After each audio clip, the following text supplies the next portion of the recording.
I guess this is the first time we are interacting with each other. So PW Skills के channel पे I would like to welcome all of you. सबका स्वागत है. Right. I am Sanket Singh. A little bit about me. I'm a software engineer too at Google.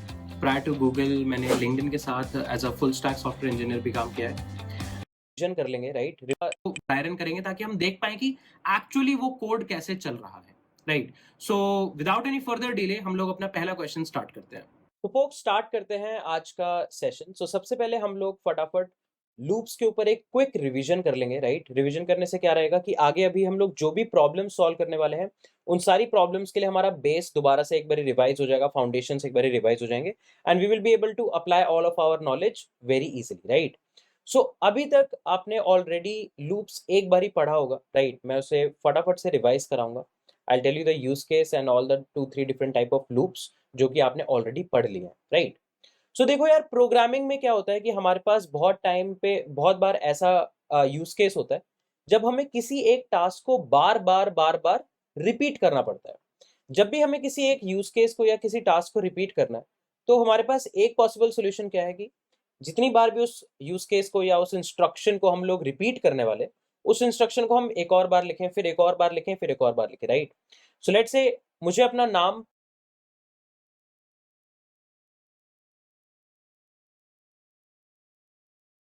Ten times print करना है, right. सो मैं code में जाके 10 different lines में सी out कर सकता हूँ. This can be one approach but it's too naive, right. And हो सकता है ना कि कल को मुझे 10 की जगह 20 टाइम्स करना हो, तो क्या उसके लिए हम लोग एक नया कोड लिखेंगे. सो ऐसी टाइप की सिचुएशंस के लिए ही हमारे पास प्रोग्रामिंग में लूप्स होते हैं. अब लूप्स एक ऐसा कॉन्स्ट्रक्ट है, एक ऐसा बेसिक प्रोग्रामिंग कॉन्स्ट्रक्ट है जो कि ना सिर्फ सी प्लस प्लस बाकी लैंग्वेजेस में भी एग्जिस्ट करता है, like Java, Python, C sharp, Ruby. इन सारी लैंग्वेजेस में loop as a concept exist करता है, right. Now what actually loop does is, क्या करता है एक्चुअली लूप, आप लूप्स के अंदर कुछ सेट ऑफ इंस्ट्रक्शंस को बाइंड कर सकते हैं. आप कुछ सेट ऑफ इंस्ट्रक्शंस लिख सकते हैं और आप टेक्निकली एक कंट्रोल फ्लो सेटअप कर सकते हैं कि कब ये सेट ऑफ इंस्ट्रक्शंस एग्जीक्यूट होना स्टार्ट हो, कितनी बार ये एग्जीक्यूट हो और कब इनका एग्जीक्यूशन रोक दिया जाए. तो आपके पास हर चीज का कंट्रोल रहता है कि कब हमें ये लूप स्टार्ट करना है जिससे इंस्ट्रक्शंस बार बार एग्जीक्यूट हो. हर बारी जब वो नेक्स्ट टाइम एग्जीक्यूट हो रही है तो हम लोग कुछ वेरिएबल्स में चेंजेस कर सकते हैं सो दैट हमें कुछ नया आउटपुट भी मिलता रहे. साथ ही साथ हमारे पास ये भी कंट्रोल होगा कि when we have to stop it. So इस पूरे कंबाइंड मैकेनिज्म को हम कहते हैं लूप्स. अब सी प्लस प्लस में अगर हम लोग बेसिक लूप्स की बात करें सो हमारे पास 3 तरह के बेसिक लूप्स एग्जिस्ट करते हैं. The first type of loop is a for loop, the second type of loop is a while loop and the third type of loop is a do while loop. अभी initially basic programming concepts जब तक हम लोग समझ रहे हैं, इस situation पे आपको इन तीनों लूप्स की जानकारी होना बहुत जरूरी है. टू बी वेरी ऑनेस्ट, अगर आप कोई भी एक लूप अच्छे से समझ ले, लाइक फॉर समझ ले, व्हाइल समझ ले, डू व्हाइल समझ ले, बाकी सारे लूप्स को समझना बहुत ही ज्यादा आसान होने वाला है, राइट. सो चलो ट्राई करते हैं समझने की कि फॉर लूप क्या है. आपने ऑलरेडी एक बार पढ़ा होगा, हम इसे फटाफट रिवाइज करेंगे. सो देखो, कोई भी लूपिंग हो, चाहे आप फॉर लूप करो, डू व्हाइल लूप करो, व्हाइल लूप करो, सारे के सारे लूप्स के पास कुछ सिमिलर तरह के कॉन्स्ट्रक्ट्स होते हैं. सो एक कॉन्स्ट्रक्ट होता है टर्मिनेटिंग कंडीशन. टर्मिनेटिंग कंडीशन कि यार ये लूप टर्मिनेट कब होने वाला है, ठीक है, okay. Apart from this terminating condition के अलावा हमारे पास इंक्रीमेंटिंग इंस्ट्रक्शन, राइट. हमारे पास एक इंक्रीमेंटिंग इंस्ट्रक्शन होती है. अब लूप के पास कुछ अपने सेट ऑफ वेरिएबल्स होते हैं जिसके बेसिस पे वो कुछ कंडीशंस को मैप कर सकते हैं. तो उन वेरिएबल्स की वैल्यू को हर आइटरेशन में, हर नए लूप में चेंज करना जरूरी है, वरना अगर हम वैल्यूज को चेंज नहीं करेंगे जिन पे एक्चुअली कंडीशन डिपेंड करती है तो हम लोग कभी टर्मिनेटिंग कंडीशन हिट ही नहीं करेंगे, राइट. हम लोग कभी उस सिचुएशन पे पहुंचेंगे ही नहीं जब लूप एंड होता है, राइट. तो चलो देखते हैं. सो लेट्स से हमें एक फॉर लूप लिखना है. सो फॉर लूप हम कैसे लिख सकते हैं. So let's say we will write the keyword for. अब फॉर एक कीवर्ड है सी प्लस प्लस में. कीवर्ड मतलब ये corresponding for as a keyword ये रिजर्व्ड है. प्रोग्रामिंग लैंग्वेज हमारी सी प्लस प्लस इसे अपने लिए, अपने पर्पस के लिए यूज कर रही है. हम इसे ऐसे जनरल पर्पस, ऐसे वेरिएबल के नाम के लिए या किसी और फंक्शन के नेम के लिए यूज नहीं कर सकते. This is a keyword. So all you have to do is just write a for keyword. For keyword लिखने के बाद you will put a pair of parenthesis and you initiate a pair of curly braces. जब आप ये curly brace initiate करोगे, इस curly brace के अंदर लिखा हुआ एवरी लाइन ऑफ कोड, हर लाइन ऑफ कोड एक्चुअली हर बार जब लूप दोबारा एग्जीक्यूट होगा तो ये सारी लाइन ऑफ कोड एग्जीक्यूट होंगी. So technically this is a for block. जब भी हम एक पेयर ऑफ कर्ली ब्रेसेस बना रहे हैं तो हम एक ब्लॉक बना रहे हैं. तो जब भी for loop bar bar execute होगा, ये पूरा का पूरा ब्लॉक दोबारा एग्जीक्यूट होगा depending on the variables. Now अब फॉर लूप के पास 3 सेक्शंस होते हैं. सो ये तीनों सेक्शंस सेमीकोलन से सेपरेटेड होते हैं. जो ये मिडल वाला सेक्शन है इसे हम कहते हैं terminating condition. Right, terminating condition, कि किस कंडीशन के बाद ये टर्मिनेट हो जाएगा लूप, कौन सी कंडीशन तक ये लूप सही चलेगा और उसके बाद ये टर्मिनेट हो जाएगा. Then this place is for initialising variable and this is for incrementing. यहां पे हम लोग वेरिएबल को इंक्रीमेंट करेंगे. अब आपको लगता होगा कि यार वेरिएबल को रखना क्यों जरूरी है. अब तुम खुद सोचो, अगर आपके पास एक सेट ऑफ स्टेटमेंट्स है, मान लो इन सेट ऑफ स्टेटमेंट्स में मैं अपना नाम प्रिंट करता हूं. अब मैं अगर लूप चलाऊं again and again again and again, तो ये बार बार मेरा नाम प्रिंट करता जाएगा. बट ये लूप रुकेगा कब? इस लूप के रुकने के लिए हमें कुछ कंडीशन चाहिए. अब इस कंडीशन में कुछ ना कुछ वैल्यूज प्ले कर रही होंगी एक दूसरे के साथ. राइट, हम ऐसा सीधा ट्रू नहीं लिख सकते. राइट, इस कंडीशन को अगर ट्रू लिख देंगे तो ये लूप कभी रुकेगा ही नहीं. सो इस कंडीशन को इवैल्यूएट करने के लिए हमें कुछ वैल्यूज रखनी होंगी, जो कि वैल्यूज चेंज भी होते रहे विद एवरी लूप. अदरवाइज अगर वैल्यू चेंज नहीं होगी तो टर्मिनेटिंग कंडीशन कभी हिट ही नहीं होगी. So for that storing those values we initialize a variable and here we are incrementing the variable. अब जब मैं कहता हूं कि हम वेरिएबल को इंक्रीमेंट कर रहे हैं तो ऐसा नहीं हमेशा वेरिएबल को i से i+1 पे लेके जा रहे हो. आप i से i+5 लेके जा सकते हो, i+10 लेके जा सकते हो. आप i को i से 2 का मल्टीप्लिकेशन दे सकते हो, 3 का मल्टीप्लिकेशन दे सकते हो.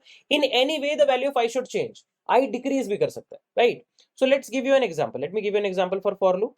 So this is a typical for loop. So you can write for, then you initialize a variable, let's say int I is equals to 0. right, this is how you initialize a variable in C++.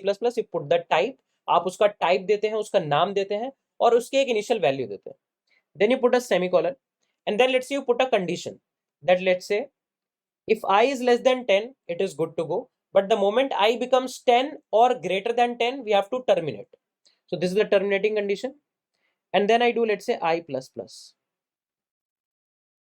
and every time let's say I do cout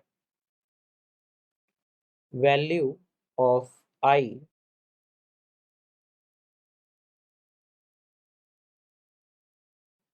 is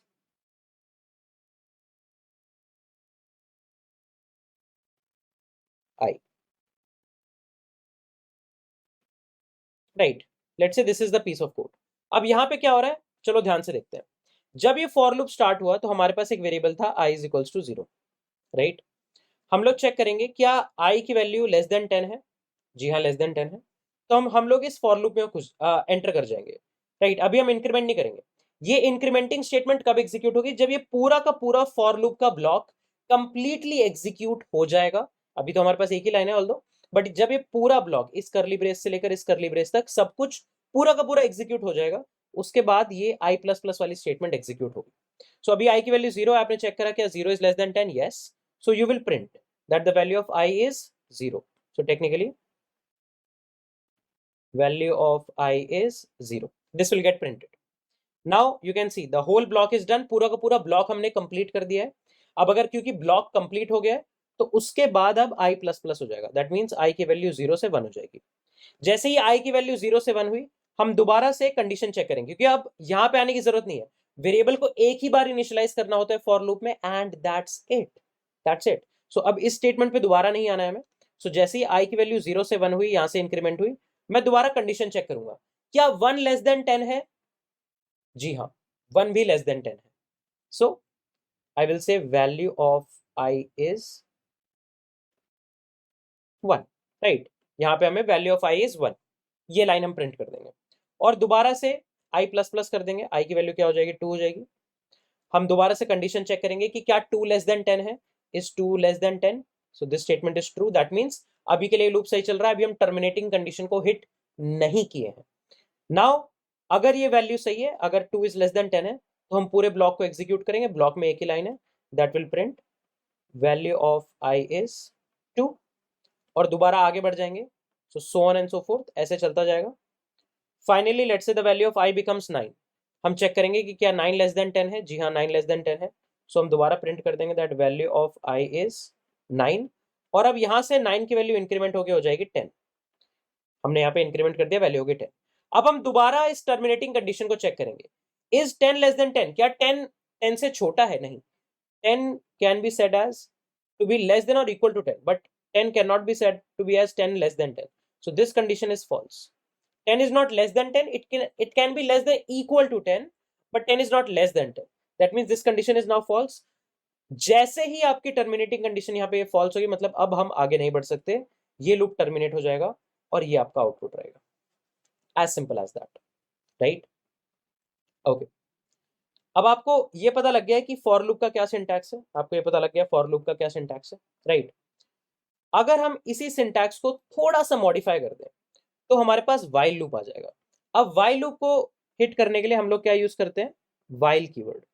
while keyword की functionality क्या है, यहां पे हम लोग parenthesis के अंदर 3 different expressions नहीं देंगे, हम लोग सिर्फ कंडीशन लिखेंगे कि भाई किस कंडीशन के लिए ये वाइल लूप चलेगा और कौन सी कंडीशन पे टर्मिनेट हो जाएगा, राइट? अब इस कंडीशन के लिए हमें कुछ वेरिएबल चाहिए, like just like how we had here, तो जनरली हम लोग इस कंडीशन का वेरिएबल इस वाइल लूप से बाहर इनिशियलाइज करते हैं, इंट आई इक्वल्स टू 0। सो देखो फॉर में जो इंट आई इक्वल्स टू 0 था वो हमने क्या करा, वाइल के बाहर कहीं रख दिया, वाइल के पैरेंथेसिस में अपनी ये टर्मिनेटिंग कंडीशन रख दी, उसके बाद हम लोग यहाँ पे कुछ कुछ लॉजिक लिख देंगे, let's say C out value is i, right? और यहाँ पे हम कर देंगे i plus equals to let's say 2 this time, right? अब तुम देखो यहाँ पे हमारी initializer statement, terminating condition and incrementer statement. So incrementer statement हमारे वाइल की बॉडी के अंदर होता है, ये जो वाइल का ब्लॉक है मैंने क्या बताया आपको, जब भी आप एक pair of curly braces open कर रहे हैं, it's kind of like a block, block means a set of instruction और सेट ऑफ स्टेटमेंट्स। तो अब वाइल के ब्लॉक में depending on our use case I की वैल्यू कहीं पे भी अपडेट हो सकती है। So moral of the story is, अगर हमने फॉर लूप को लिया, इस int I is equals to 0 को फॉर लूप के बाहर रख दिया, कंडीशन को यहीं रखा और इंक्रीमेंटिंग स्टेटमेंट को ब्लॉक के अंदर ले गए, then this for loop will convert into a while loop, and that's what we have here.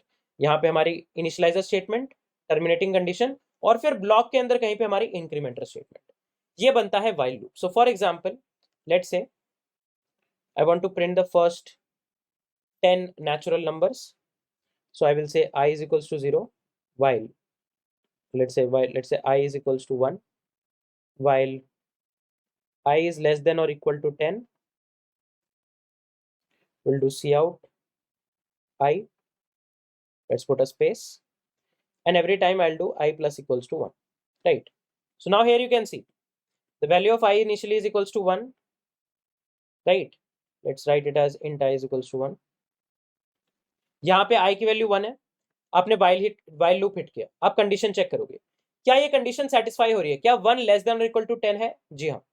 सो आप क्या करोगे, 1 प्रिंट कर दोगे और उसके बाद अगली लाइन में इंक्रीमेंट दे दोगे आई प्लस इक्वल्स टू 1 का, और दोबारा जैसे ही आपने आई प्लस इक्वल्स टू 1 किया, वाइल का ब्लॉक खत्म हो गया। तो जैसे ही वाइल का ब्लॉक खत्म हुआ, ऐसा नहीं है नेक्स्ट लाइन पे चला जाएगा, ये वापस आएगा वाइल पे चेक करने की क्या कंडीशन अभी भी ट्रू है।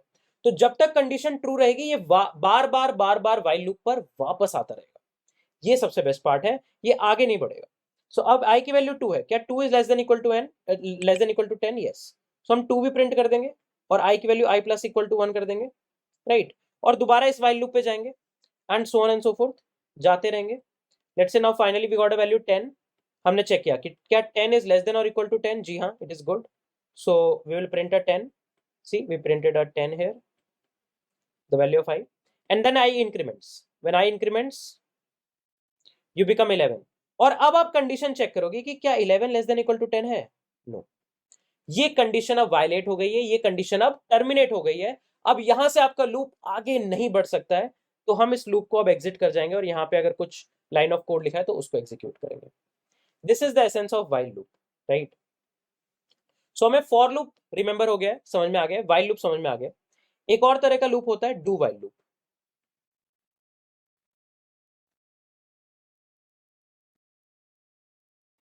एक और तरह का लूप होता है डू वाइल लूप. ये बहुत ही आसान है और बहुत ही सिमिलर होता है वाइल लूप से, right. So do while loop क्या कहता है, अगर आपके पास एक नॉर्मल वाइल लूप है और मान लो आई की वैल्यू इनिशियलाइज होती है 12 से, तो नॉर्मल वाइल लूप में क्या होगा, आई की वैल्यू 12 है, is 12 less than equal to 10, no. तो ये लूप एक भी बार नहीं चलेगा, ये लूप एक भी बार नहीं चलेगा अगर आपके पास terminating condition.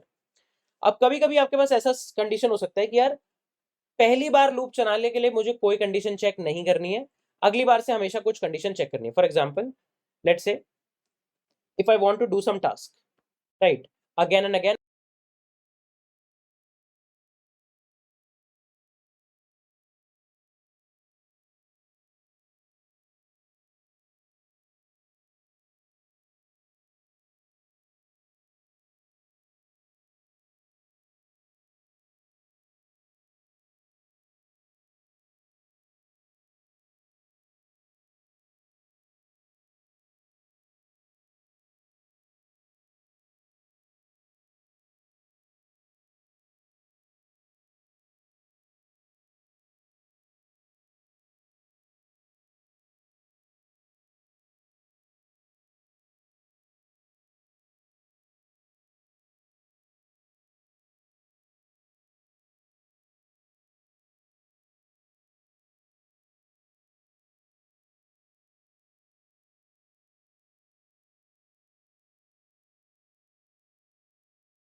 and again and again.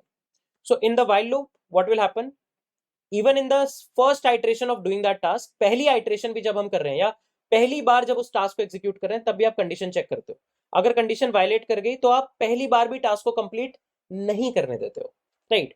सो ऐसी सिचुएशन कहाँ आ सकती है, लेट से आपने एक पीस ऑफ सॉफ्टवेयर लिखा जहां पे आप कुछ नंबर्स का कैलकुलेशन कर रहे हैं, राइट.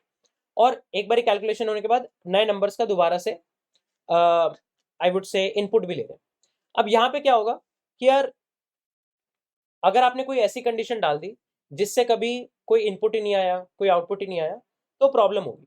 रादर देन हम क्या कर सकते हैं कि यार पहली बार तो बिना किसी कंडीशन के स्क्रिप्ट को चलने देते हैं कि वो यूजर से इनपुट लेगा, फिर लेट से उसको ऐड कर देगा और फिर अगली आइट्रेशन से हम लोग कंडीशन चेक करना स्टार्ट करते हैं. तो लेट से हमारा ये टास्क था टी, इसके साथ क्या हो रहा होगा, ये टास्क डजेंट मैटर कि हमारे पास ये कंडीशन क्या है, बाहर के लूप्स क्या है, बाहर के सॉरी वेरिएबल्स क्या है, इस कंडीशन की वैल्यू लेट से फॉल्स भी है, डजेंट मैटर. ये टास्क एटलीस्ट वंस, कम से कम एक बारी तो एग्जीक्यूट होगा ही होगा. सो ये टास्क एक बारी डू में जाएगा और ये डेफिनेटली एग्जीक्यूट होगा ही होगा. एक बारी वहां ये एग्जीक्यूट हो गया, उसके बाद यहाँ पे हम लोग कंडीशन चेक करने वाले हैं. तो देखो सिचुएशन यहाँ पे भी वाइल लूप जैसी है. आपको अपनी कंडीशन को मैनिपुलेट करने वाला वेरिएबल पूरे इस डू वाइल लूप से बाहर रखना होगा. और एक्चुअली अब डू वाइल लूप की बॉडी ये है, तो अब डू वाइल लूप की बॉडी ये है, तो यहाँ पे हमें आई प्लस प्लस करना पड़ेगा. तो let's say the task is to just do see out hello. right? This is the task. So let's write it here, cout hello, right? And let's say the condition is I should be less than 3. I should be less than 3. I 3 से कम होना चाहिए. चलो देखते हैं. I की value 0 है. देखो हमने यहाँ पे वेरिएबल इनिशियलाइज किया, I की वैल्यू 0 है और हम डू में आ गए. डू वाइल लूप का मतलब क्या है कि पहले कंडीशन चेक नहीं होगी, आप पहले ऑटोमेटिकली इसको प्रिंट कर ही दोगे या इस टास्क को एग्जीक्यूट कर ही दोगे. सो टेक्निकली मैंने हेलो प्रिंट किया और I प्लस प्लस कर दिया, I 1 पे चला गया. जैसे I 1 पे गया हम यहाँ आएंगे, हम चेक करेंगे इज 1 लेस देन 3. अब यहाँ पे अब कंडीशन चेक होगी. सारी की सारी स्टेटमेंट्स हमारे ब्लॉक की एग्जीक्यूट ऑलरेडी हो चुकी हैं और अब जाके हम लोग कंडीशन चेक कर रहे हैं. This is the essence. So we'll say is 1 less than 3, no, so we'll execute it again. It will again give us hello and I, the value of I will move to 2. I की value 2 हो जाएगी. Is 2 less than 3? Yes, so I'll print hello and I move to 3. Now is 3 less than 3? क्या 3 3 से छोटा है? नहीं. If 3 is not less than 3, now this statement is false. और अब हम दोबारा डू वाइल में जाएंगे नहीं, डू में जाएंगे नहीं. जैसे हमें फॉल्स डिटेक्ट हो गया हम लोग बाहर आ जाएंगे और नेक्स्ट लाइन एग्जीक्यूट करेंगे. That's the major difference. That is the major difference that you are going to have. यही major difference रहता है while loop में, for loop में, do while loop में. Now अब इन सब के बारे में आपको already knowledge होगी. Further upcoming lectures में या further upcoming parts में हम क्या कर रहे होंगे, इन्हीं concepts के ऊपर ज़्यादा से ज़्यादा प्रॉब्लम सॉल्विंग करेंगे. हम थोड़े और पैटर्न प्रॉब्लम सॉल्व करेंगे, राइट, थोड़ी और मैथमेटिकल प्रॉब्लम सॉल्व करेंगे जिससे आपका कॉन्फिडेंस बिल्डअप हो. देखो यार, प्रोग्रामिंग में सबसे इंपॉर्टेंट क्या होता है कि आपका कॉन्सेप्ट क्लियर होना चाहिए और आपका कॉन्फिडेंस हाई होना चाहिए कि यार हाँ, ये प्रॉब्लम मैं कर सकता हूँ, ये सोल्यूशन मैं निकाल सकता हूँ.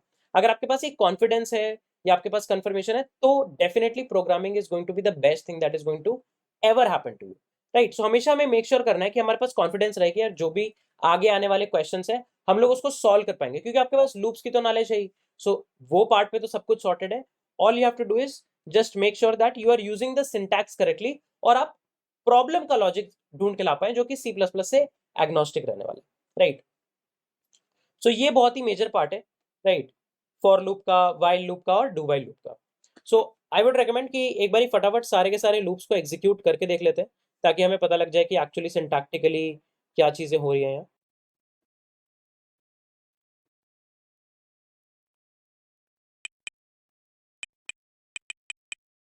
Right, okay, return 0. फटाफट से एक फॉर लूप का एग्जांपल लिख लेते हैं. For int I equals to 0, I less than 10,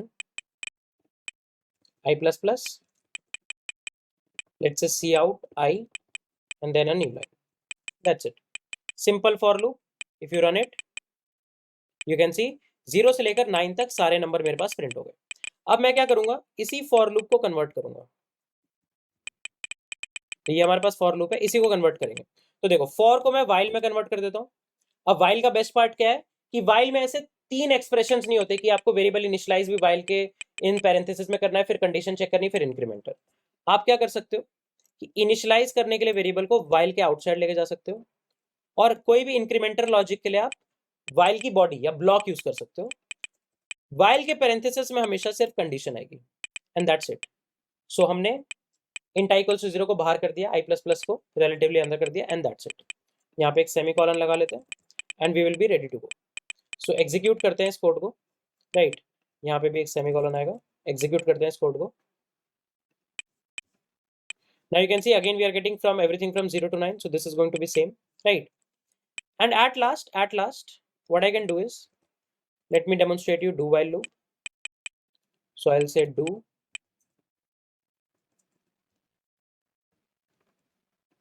we'll say int I equals to 0 and let's say do cout I and let's say we will say I is less than 10. तो देखो अब हमने while loop को बस ये change कर दिया कि while loop का लॉजिक अब do वाले क्लॉज के ब्लॉक में आ रहा है. तो while की कंडीशन चेक होने से पहले ही ये बात एग्जीक्यूट हो चुकी होगी, राइट. अब चलो देखते हैं, एग्जीक्यूट करके देखते हैं. तो देखो आउटपुट तो सेम आ रहा है. तो तुम्हें लगेगा कि यूज केस क्या है, तो यूज केस ही है. मान लो कि आई की वैल्यू कुछ ऐसी है जो ऑलरेडी वायलेट ही कर रही है, लेट्स से 20 या 20 is already less than 10, right. But मैं चाहता हूं कि एक बार तो मेरा कोड एग्जीक्यूट हो ही, मेरा ब्लॉक एग्जीक्यूट हो और उसका आउटपुट आ जाए. सो अब देखना यहाँ पे आउटपुट क्या आएगा, यहाँ पे आउटपुट सिर्फ आ रहा है 20। क्यों 20 आ रहा है? क्योंकि हमने 20 प्रिंट किया, आई की वैल्यू प्लस प्लस होके 21 हो गई, और हमने चेक किया कि क्या 21 लेस देन 10 है। सो पहले हमने प्रिंटिंग कर दी और कंडीशन हम लोग बाद में चेक कर रहे हैं। This is the essence of do while loop, right? So that's why we are getting an answer as 20। So guys, हमने लूप्स का बेसिक देख लिया, हमने तीनों तरह के बेसिक लूप्स को देख लिया, राइट?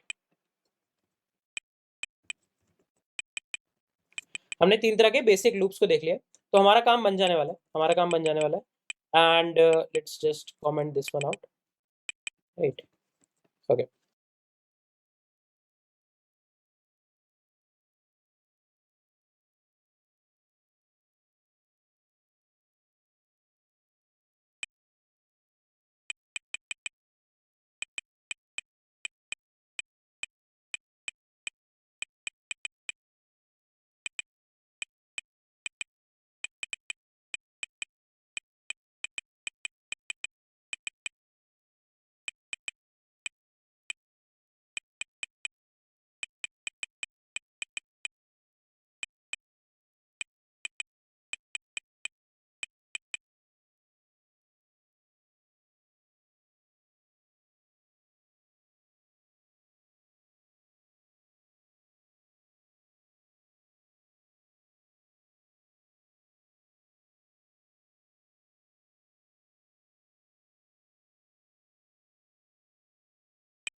सो तीनों लूप्स हम देख चुके हैं।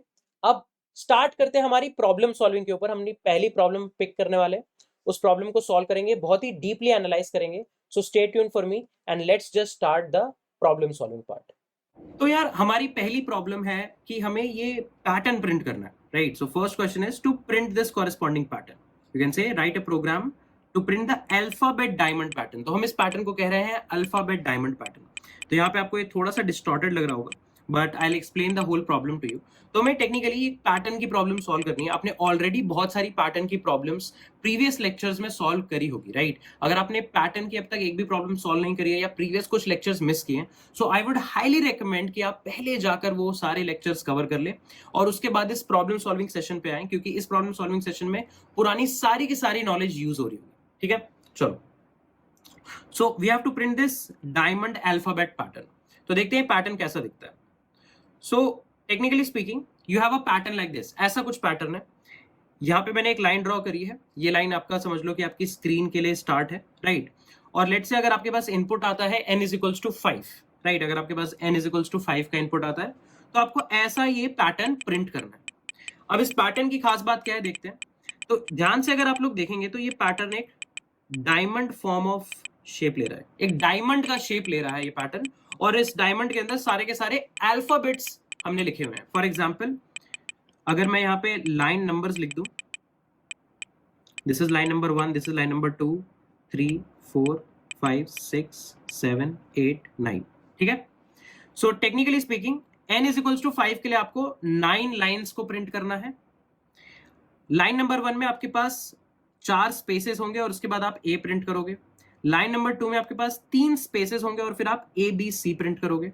लाइन नंबर 3 में आपके पास 2 स्पेसेस होंगे और फिर आप 5 characters a b c d e पांचों को प्रिंट करोगे। लाइन नंबर 4 में आपके पास एक स्पेस होगा और आप 7 कैरेक्टर्स को प्रिंट कर रहे होगे। You can see from a to g। Line number 5 में आपके पास कोई स्पेस नहीं है और उसके बाद आप यहाँ पे 9 कैरेक्टर्स को प्रिंट कर रहे हो। देन उसके बाद लाइन नंबर 6 में टेक्निकली ऊपर वाला पैटर्न काइंड ऑफ रिपीट होने लगेगा। लाइन नंबर 6 में आप देख सकते हो कि दोबारा आपके पास एक स्पेस प्रिंट हो रहा है और यहाँ पे 7 कैरेक्टर्स प्रिंट हो रहे हैं। लाइन नंबर 7 में दोबारा 2 स्पेस प्रिंट हो रहे हैं और 5 कैरेक्टर्स प्रिंट हो रहे हैं। Same for line number 8, 3 spaces 3 characters. Line number 9, 4 spaces 1 character, right? So इस तरीके का कुछ पैटर्न है, इस तरीके का कुछ डायमंड का लॉजिक है, ठीक है? साथ ही साथ डायमंड के अंदर सारे के सारे अल्फाबेट्स लिखे हैं। तो अगर आप कोई भी लाइन केयरफुली एनालाइज करते हो तो आपको ये रियलाइज होगा कि हर लाइन का पहला जो कैरेक्टर एक्चुअली प्रिंट हो रहा है, लाइक इनिशियली कुछ स्पेसेस हैं, पर जो पहला अल्फाबेट प्रिंट हो रहा है हमेशा वो ए है, फिर ए के बाद बी सी डी ई, ऐसे करते हैं हम लोग इंक्रीमेंटल फैशन में अल्फाबेट्स को प्रिंट कर रहे हैं, right. So n is equals to 5 के लिए आपके पास कुछ ऐसा पैटर्न आना चाहिए, ये हमारे पास सवाल है। तो सबसे पहले तो मैं सबको रिकमेंड करूंगा कि यहाँ पे वीडियो को पॉज करो और थोड़ा सा सोचने का ट्राई करो कि अगर आपको ये प्रॉब्लम अप्रोच करनी होती तो आप क्या लॉजिक लगाते। लॉजिक बहुत ही सिंपल होने वाला है, टू बी वेरी ऑनेस्ट। आपने ऐसे सिमिलर पैटर्न शायद पीछे पहले सॉल्व करे होंगे, राइट। मैं आपको बहुत ही सेग्रीगेटेड वे में ड्रिल डाउन करके प्रॉब्लम समझाने वाला हूं, राइट। 2-3 कॉन्सेप्ट्स हैं C++ के, या मैं कहूं बेसिक प्रोग्रामिंग के 2-3 कॉन्सेप्ट्स हैं जो यहाँ लगेंगे, एंड डेफिनेटली लूप्स को समझने के लिए काफी इंटरेस्टिंग प्रॉब्लम भी है ये, राइट। सो यहाँ पे एक बारी वीडियो को पॉज करो और सोचो कि क्या करा जा सकता है। आई होप कि आप सबने एक वैलिड थॉट दिया होगा and now you are ready for understanding the solution. तो चलो देखते हैं कि क्या करा जा सकता है, ठीक है। सो टेक्निकली स्पीकिंग इस पैटर्न को सॉल्व करने के बहुत सारे तरीके हो सकते हैं। अगर आप इंटरनेट पे जाओगे, इस पैटर्न का सॉल्यूशन देखोगे, तो हो सकता है आपको एक डिफरेंट सॉल्यूशन मिले। आप अपने फ्रेंड से डिस्कस करोगे तो एक इस पैटर्न का डिफरेंट सॉल्यूशन मिले। जनरली हर एल्गोरिथमिक प्रॉब्लम के लिए आपके पास एक से ज्यादा एफिशिएंट सॉल्यूशंस हो सकते हैं, राइट। सो ऐसा नहीं डरना है कि आपका सॉल्यूशन सही था या नहीं था, या सिर्फ आपको मेरा ही सॉल्यूशन कंसीडर करना है, क्योंकि अगर आपके सॉल्यूशन से भी n = 5 के लिए ऐसा आंसर आ रहा है और फिर सिमिलरली मैं n = 3 के लिए भी ड्रॉ करके दिखाऊंगा, n = 2 के लिए भी ड्रॉ करके दिखाऊंगा, अगर आपके पास सिमिलर आंसर्स आ रहे हैं then you are good to go. आपको कोई टेंशन की बात नहीं है कि आपका लॉजिक और मेरा लॉजिक डिफरेंट है, right. This is something that we have to consider. Now let's see, for n = 5 हमें ये डायमंड पैटर्न प्रिंट करना है। इस डायमंड पैटर्न को प्रिंट करने के लिए आई वुड से हम एक दूसरे पैटर्न की तरफ चलते हैं। इस पहले पैटर्न को सॉल्व करने के लिए मैं ये वाला पैटर्न सॉल्व करना चाहूंगा। अब तुम्हें लगेगा कि यार ठीक है, लुक सिमिलर सिमिलर लग रहा है, सिमिलर डायमंड पैटर्न लग रहा है, बट हम लोग दूसरे पैटर्न को क्यों सॉल्व करना चाहते हैं? हम क्यों चाह रहे हैं कि एक दूसरा पैटर्न हम लोग सॉल्व करें?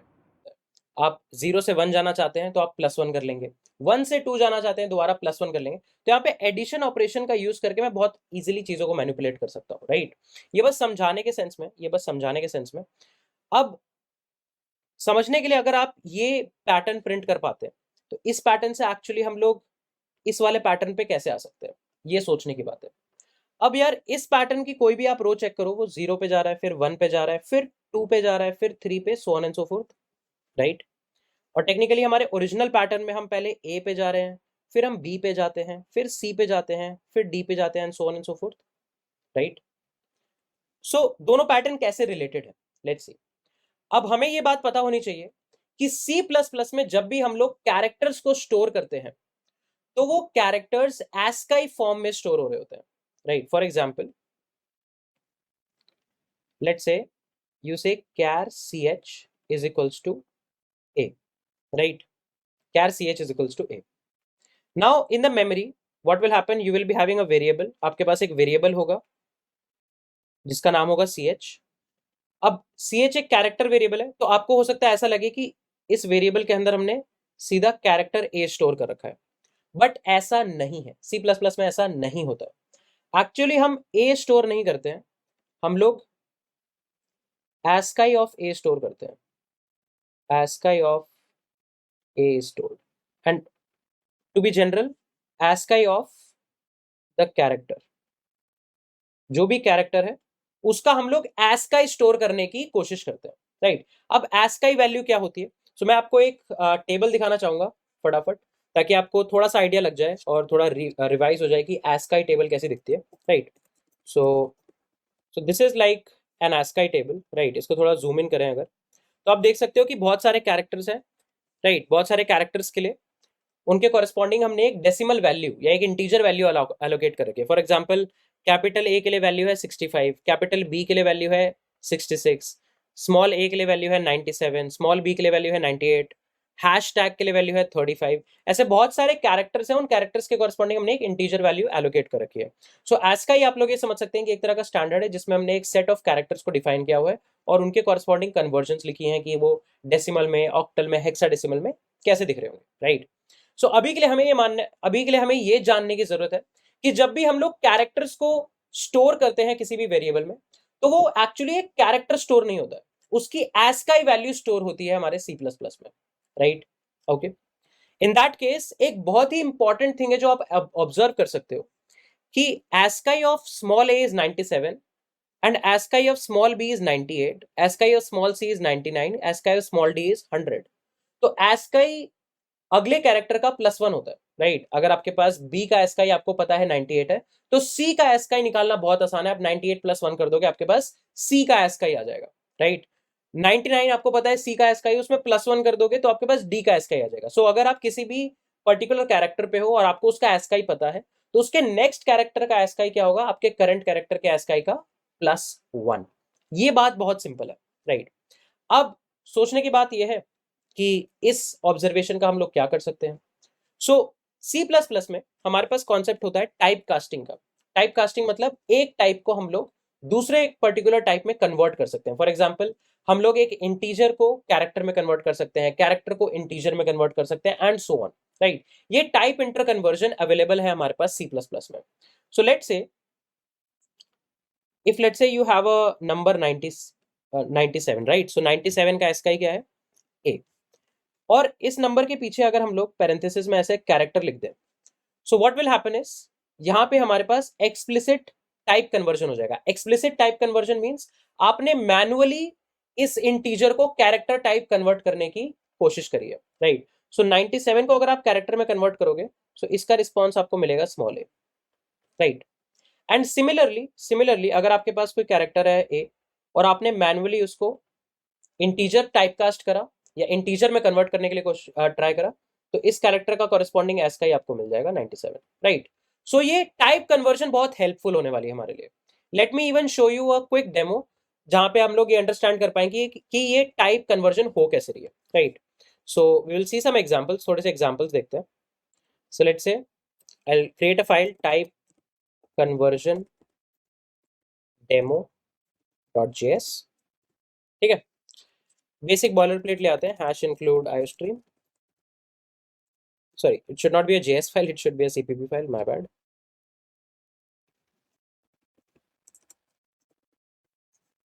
Okay, हम लोग iostream ले आए, let's write int main return 0, and here we can write using namespace std. Okay, cool. Now let's say you have a value int x is equals to 98 and you have a character ch is equals to, you do a character conversion of x, right? And let's say we see out ch. Let's see what happens. So I'll try to run the code and you can see we are able to print b. So we were able to convert 98 to the corresponding character. And similar thing we can do the other way. Like what we can do, we can have a character ch is equals to, let's say, a, and we have an int x is equals to integer conversion of ch, and let's print x.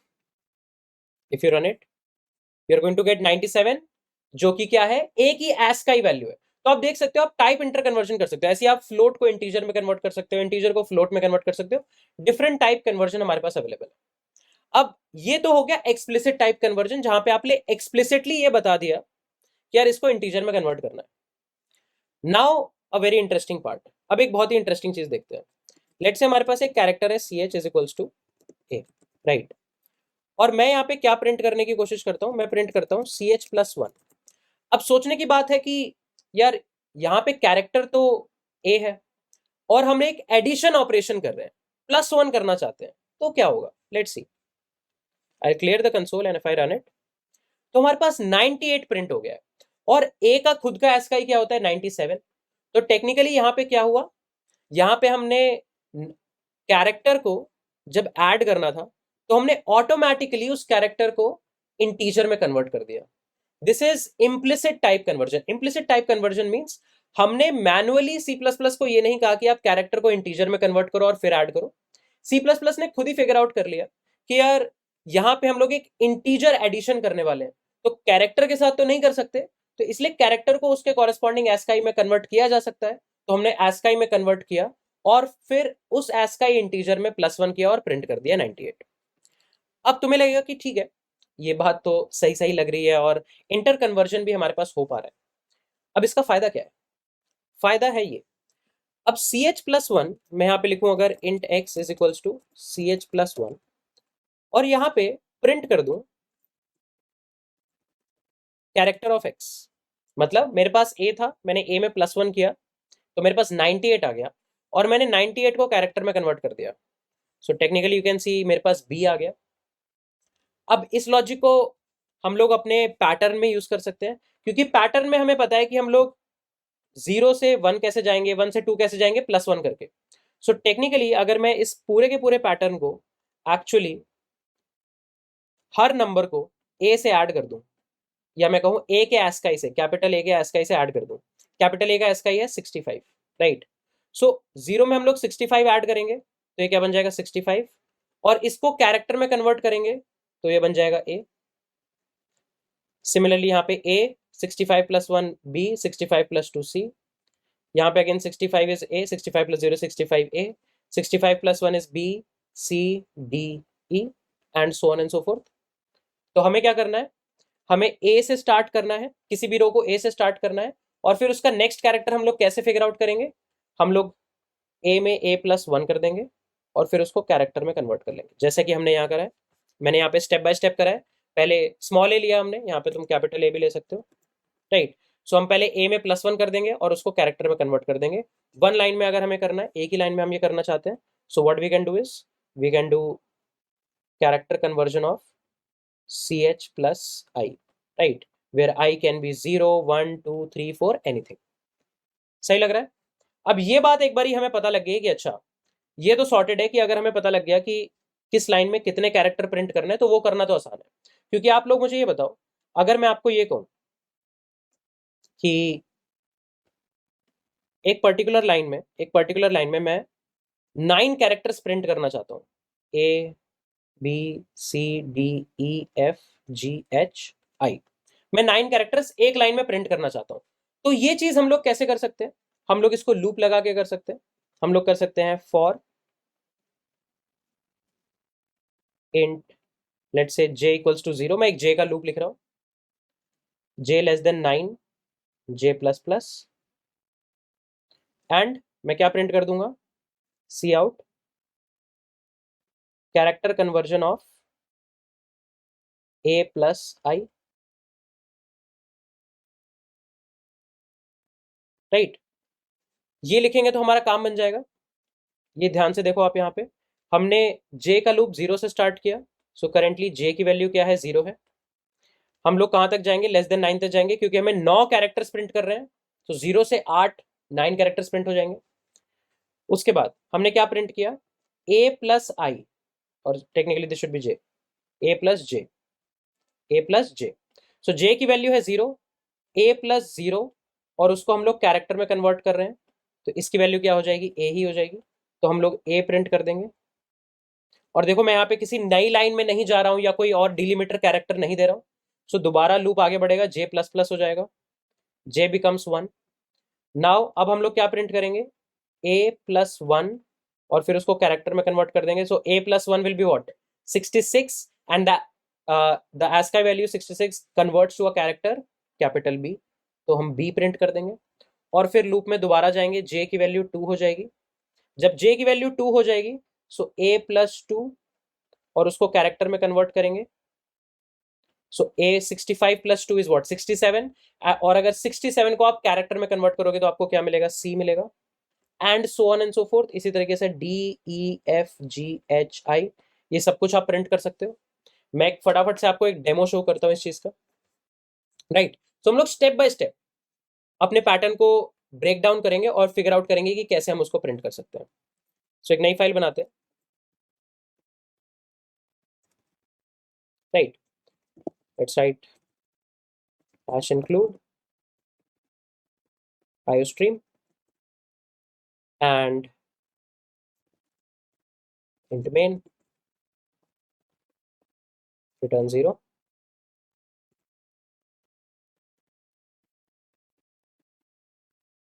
ठीक है, चलो let's say int number of characters is equals to 9, हमें 9 characters print करने हैं।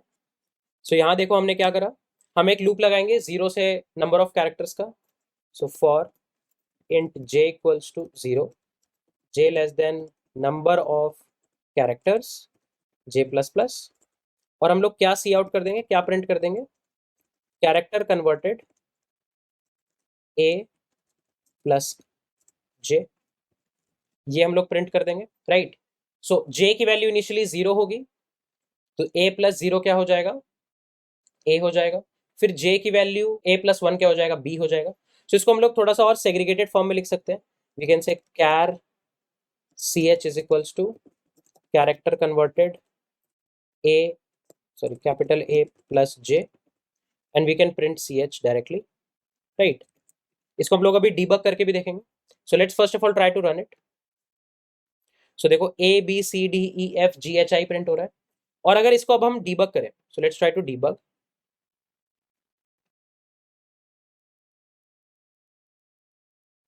ठीक है. So file को debug करने का ट्राई करते हैं. So यहाँ पे हमारे पास कंसोल आ रहा है. Let's go to the new line. Number of characters मैंने सेट कर दिए हैं कि नंबर ऑफ कैरेक्टर्स क्या होंगे, 9 होंगे. मैंने एक वेरिएबल इनिशियलाइज किया j, और j की वैल्यू क्या है, इनिशियली 0 है. उसके बाद हम लोग लूप में आए, हमने कंडीशन चेक करी, क्या 0 लेस देन 9 है, जी हाँ 0 लेस देन 9 है. फिर हमने करा a plus J, character a plus J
and we'll convert that to the corresponding character. So a का s का is 65, 65 plus 0 is 65, 65 converted to the character is what, can you see a, और इसका यहाँ पे आपको s का भी दिख रहा है 65, राइट. और हम a को प्रिंट कर देंगे. Okay cool.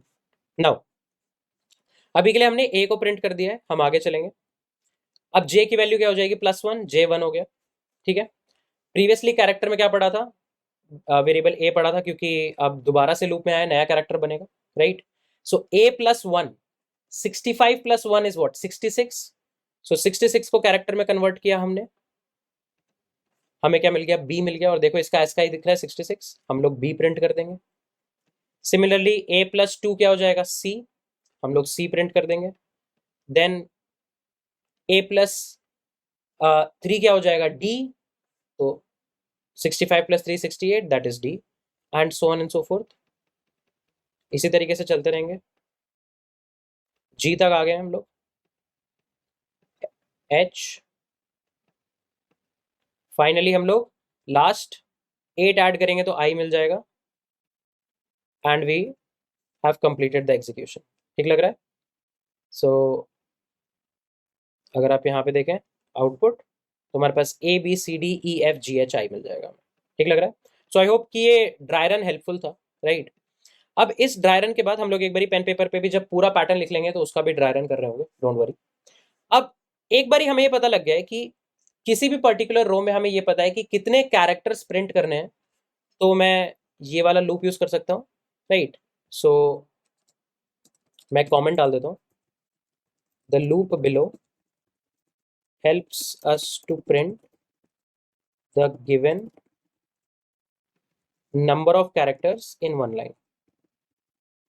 एक लाइन में कितने नंबर ऑफ कैरेक्टर्स प्रिंट करने हैं वो हम अगर फिगर आउट कर ले तो नीचे वाला लूप बहुत आसानी से चल जाएगा। अब चलो सोचते हैं कि एक लाइन में कितने नंबर ऑफ कैरेक्टर्स हमें एक्चुअली प्रिंट करने हैं, राइट? अब अगर तुम ध्यान से देखो तो इस पूरे पैटर्न को हम लोग दो हिस्सों में बांट सकते हैं। सो मैं यहां से इसको कट कर लेता हूं।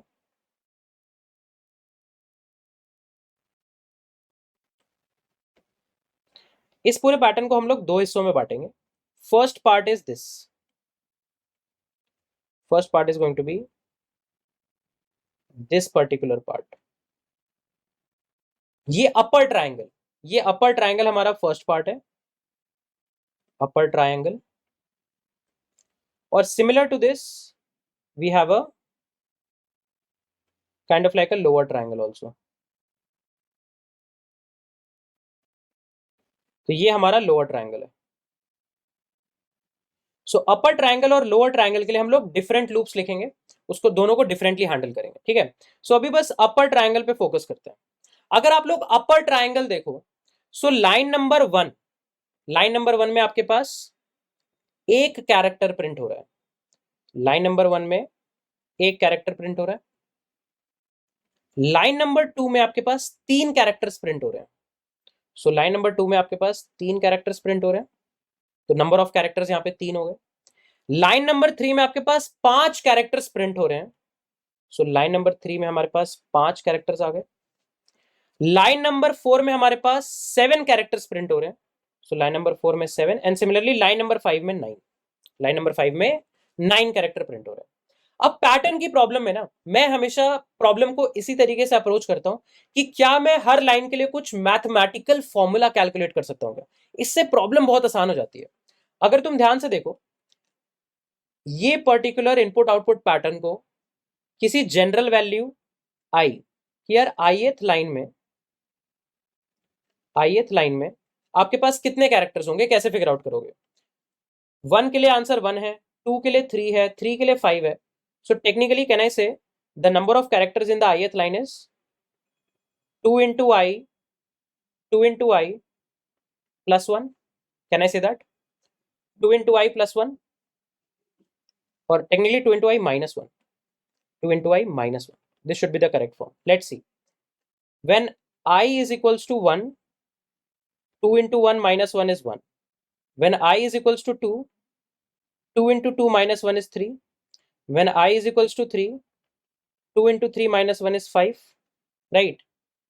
So we can say that for any ith रो, किसी भी ith रो या मैं किसी भी ith लाइन की बात करूं तो ith लाइन में हमें 2 इंटू आई माइनस वन कैरेक्टर्स को प्रिंट करना है, ठीक है? और अपर ट्राइंगल